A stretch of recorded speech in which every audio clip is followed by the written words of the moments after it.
Have you ever heard a guy complain about gaming while listing some of the greatest games of all time? You're about to, because most, not all, but most of the games on this list are straight up masterpieces. They are very good games, but they're also guilty in a way. They're guilty of being the hipster games that everyone has since ripped off to oblivion. Because gaming is driven by trends like any other art form. The mascot platformer surged in popularity after the success of Mario. Max Payne popularized bullet time, and Grand Theft Auto left a trail of Me Too open-world shooters in its wake. And it's fair to say that many trends can change entire genres for the better, but they can also be hugely detrimental to the creativity of games as a whole. These 10 games were all responsible for kickstarting trends that, while not necessarily harmful in isolation, inevitably led to publishers deciding that they wanted their very own slice of that same lucrative pie. Do these trends all signify the end time for games? Well, not quite, but they do nevertheless paint a picture of the AAA gaming landscape that's depressingly bereft of new ideas. I'm Will for WhatCulture, and here are 10 video games to blame for the current state of gaming.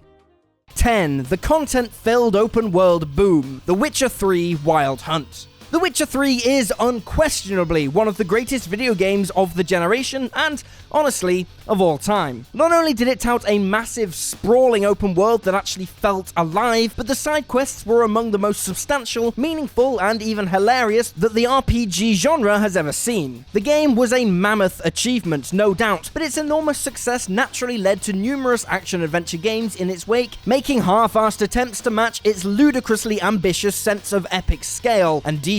The Witcher 3 pushed the boundaries of what open-world games could be, and sensing a gold rush on the horizon, countless publishers offered up their own inferior stabs at the genre. Mass Effect Andromeda rather infamously failed to deliver on its expansive promises, and though Assassin's Creed Origins made a solid attempt to elevate the series into the open-world realm, neither the storytelling nor the overly cluttered map were quite up to par. These are just two examples, of course, but we can blame The Witcher 3 for inspiring so many mediocre action RPGs that offer up over-large worlds filled with a bland, copy-paste environment, repetitive side quests, and tedious collectathons. Witcher 3 wasn't the first open-world game, but it is arguably the best, and the one which most others have so blatantly, and often lazily, tried to aspire to be.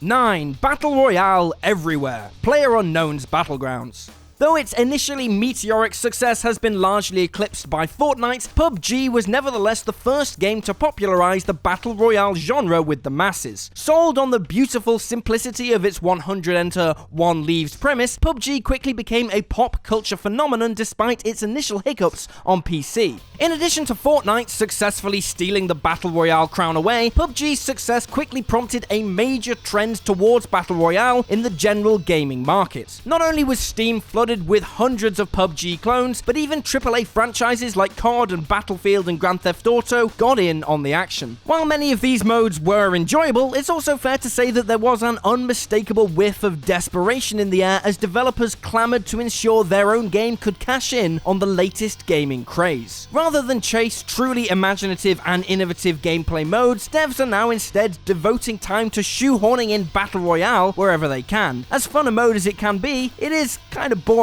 at this point.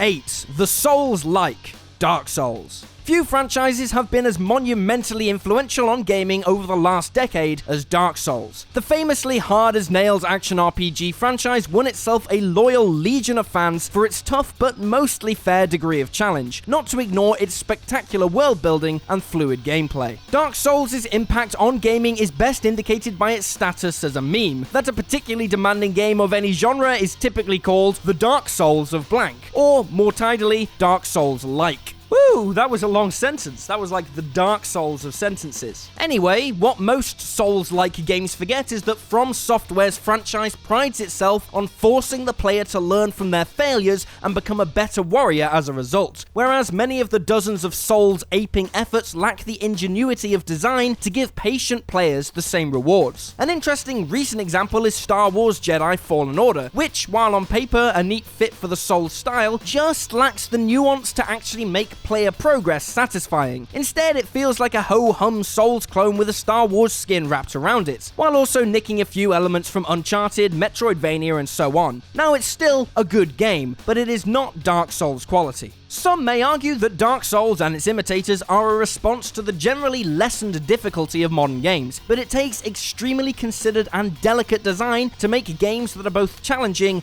and rewarding. Clearly, many Souls-like efforts have unfortunately forgotten this. 7. Season Passes, LA Noire. Though loot boxes are the most prominent way for publishers to gouge players these days, let's not forget about the impact of good old season passes. Season passes were introduced almost a decade ago, whereby players could effectively pre-purchase DLC packs ahead of release at a discounted price, allowing publishers to receive an over-the-odds cash injection before said DLCs were even completed. LA Noire was the first major AAA game to feature a season pass, and unsurprisingly, the trend quickly caught on, with countless AAA titles following its greedy lead. The primary issue, of course, was that the promised content was often vaguely detailed, and in the event that a game flopped commercially, there was no guarantee players would ever actually see all the planned content or even get a refund. Then there's the issue of publishers blatantly carving content out of games that was completed during main production, effectively allowing them to double dip players for material which, by all rights, should have been included in the main game, and in extreme cases was already on the disc, just locked away. And we have LA Noire to thank for this. For while the Season Pass has diminished in popularity in recent years, largely replaced with loot boxes, it made publishers realize just how much extra cash there was to be squeezed out of even purely single-player experiences. 6. The live service game, Fortnite.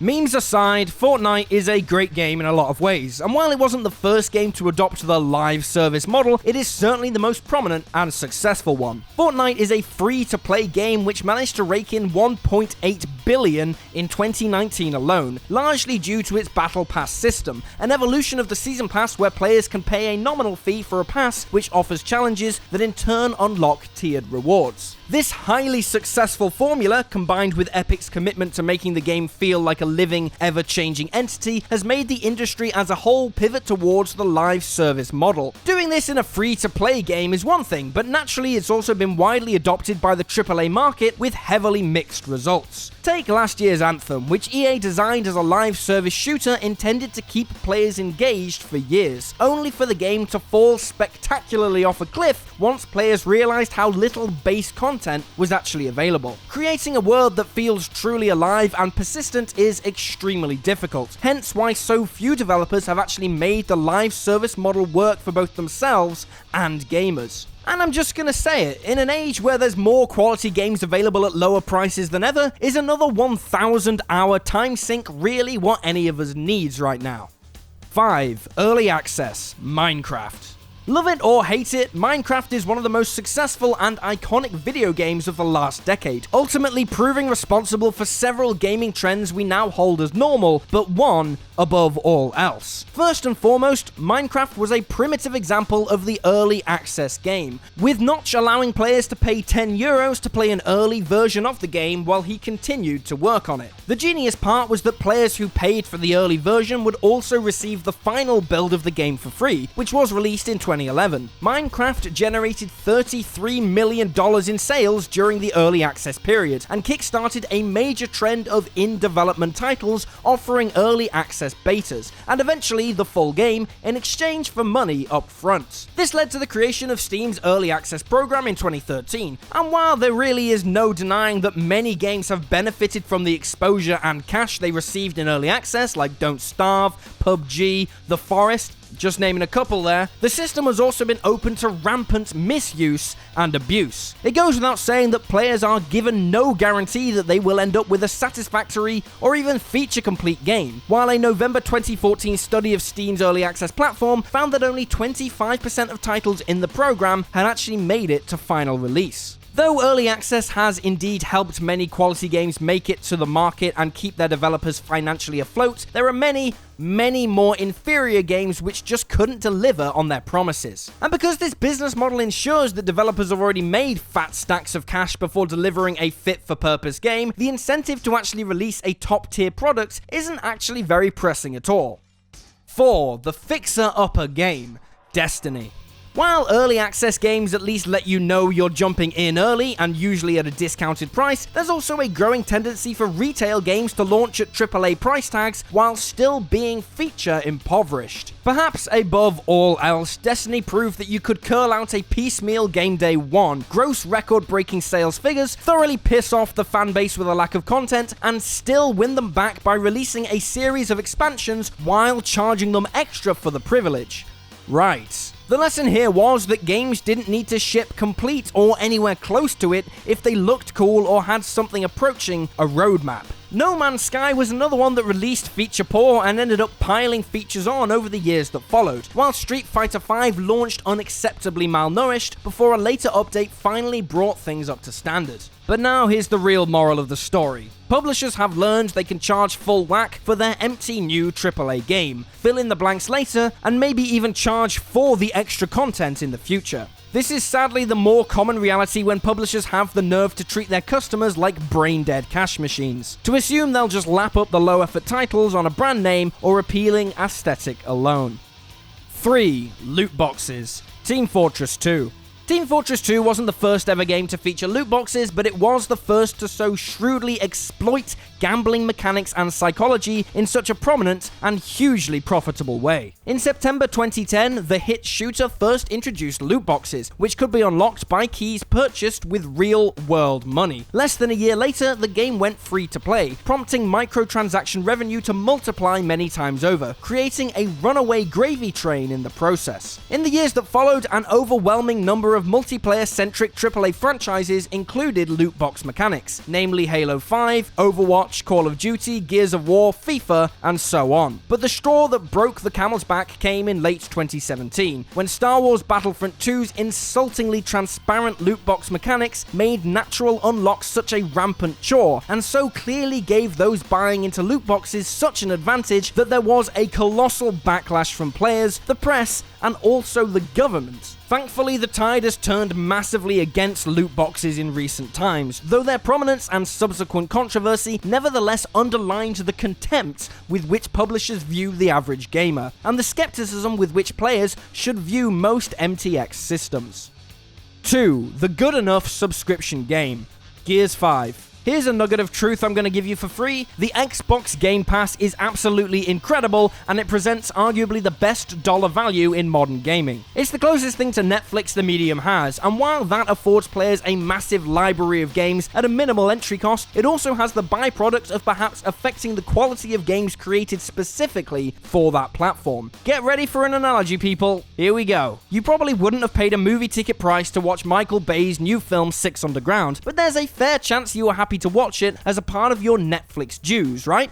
It sucked, but because you didn't lose any direct money out of your own pocket, you don't mind as much. Similarly, Game Pass and subscription services like it can theoretically invite a general lowering of standards towards games that are mediocre or merely decent, such that because we haven't directly paid for them, they're good enough. For example, the recent Gears 5 was one of the first AAA games to release on Game Pass day and date, and while it was a fun ride while you were playing it, it was ultimately a pretty typical, relatively forgettable entry for the franchise. Had the game only been available through conventional retail, one suspects the response would have been decidedly more mixed. Instead, Gears 5 was largely met with positive notices from a gaming contingent that mostly played it for quote-unquote free. Similarly, Crackdown 3 was an abject dumpster fire earlier in 2019, but because it was part of Game Pass, nobody got too mad about it. With Microsoft now dropping every single first-party title on Game Pass day one, you gotta hope that it doesn't result in games being rushed to release simply to fill their content library, with the smug confidence that even negative reviews don't matter that much anymore.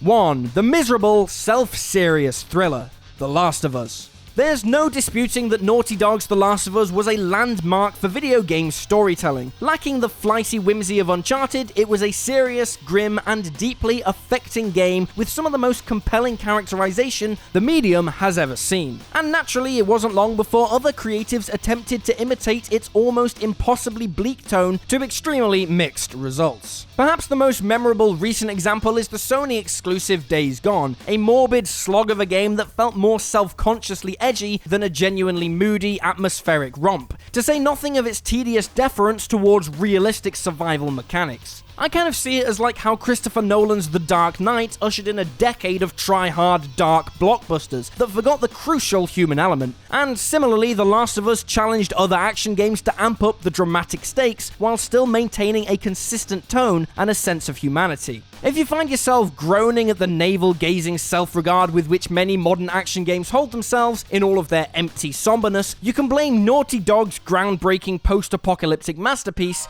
in all of its brilliance. And there you have it, folks, 10 video games to blame for the current state of gaming. Feel free to drop this video a like if you enjoyed it, and drop me a follow on Twitter at YouSlyDowlU. I'm Will for WhatCulture, thanks for hanging out, and I'll see you next time.